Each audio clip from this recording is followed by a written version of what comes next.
The SS1 1935 SS stood for Swallow sidecars, and the company started by a very enterprising young Englishman called William Lyons, later Sir William Lyons, and he started out basically, his big selling technique was price. William Lyons knew how to make a car look good.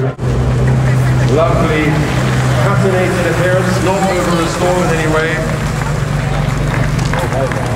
And now, Simon, we are traveling again through Europe and back to Great Britain, again with SS. We have, in this case, a SS90 prototype from 35.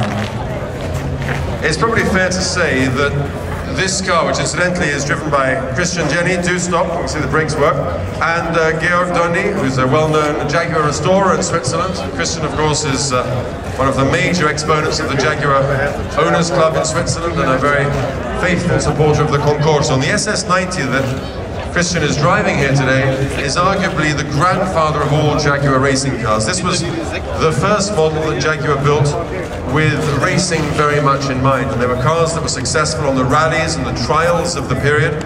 If you like, it was the typical sort of car that you might also see a Spitfire or an RAF pilot driving. Long flowing lines, which in many ways recall the Alfa Romeo that we've just seen, but at a far more affordable price. Again, the Jaguar, or the SS as it was at the time, credo, if you like, was great performance, great looks for a very, very low price. SS90 Swallow sidecars, of course, 90 the top speed, 90 miles an hour. A car which was built in relatively small numbers, just 24 of these before the SS100, which perhaps is more familiar to most of you, took its place. Very similar looking, but with an overhead valve engine. La Jaguar SS90 all'inizio degli anni 50, una macchina concepita per il genio totale, chiaramente per usare nelle corse, non per usare nella strada, però è una macchina che ha ottenuto notevoli successi a gara con la Leningrad, la tarmac. Bellissimo suono quel motore, tra l'altro.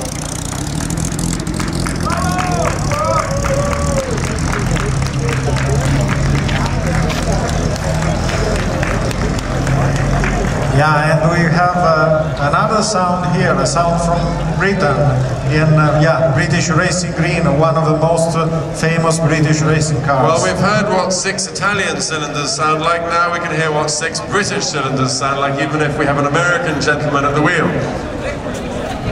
This is Gary Bartlett's Jaguar D-Type. It's a car from 1955, and if you think that it has a very slippery aerodynamic look, that's because it was a car that was styled by Malcolm Sayer, who was an aviation aerodynamicist, and the real purpose of this car for Jaguar was to win at Le Mans. Jaguar wanted a car that would finally wrest the crown of victory at Le Mans, which was the greatest sporting challenge in the period, from the likes of Ferrari and so forth, who had it all their own way for perhaps far too long.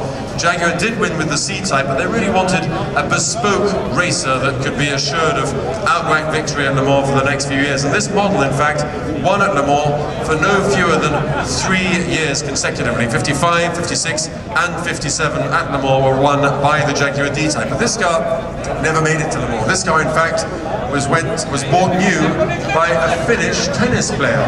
He was a tennis player who had apparently elbow trouble and decided that motorsport might be a little bit less taxing, and therefore he went out and traded his tennis racket for a Jaguar D-Type, as you do, of course. And the car went to Finland, and because Finland was a bit short on racing tracks, they raced it on the ice, which of course necessitated spikes in the tyres. Not perhaps what you'd think of today with vintage racing, but this car, believe it or not, was very successful in racing in Finland on the ice with those spiked tyres. It was even invited to Russia to race in the 1961 Russian Grand Prix. And if you've never heard of that event, it's because it wasn't won by a Russian car, it was won by this actual car by a country mile, but the result, of course, was never reported in the Russian press. The car remained in Finland for a number of years until the 1960s. It was bought by a very young Englishman, Mr.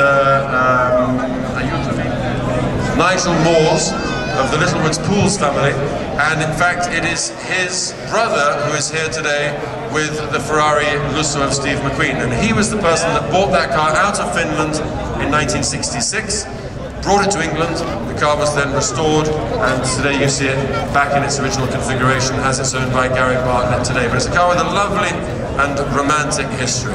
Cars of a similar period, the Electra was 54 car, Jaguar XK120, and rather than having William Lyon's conventional styling, which I have to say not many people complained about, but obviously the first owner of this car thought that he could do better, and he commissioned Ghia, the well-known Turin coach builder, whose wares were very... La XK120 Supersonic réalisée par Ghia de Turin, une de deux voitures au monde. And have a look at the rear. It even has windscreen wipers on the rear window as the car goes by. What a fantastic shape that is.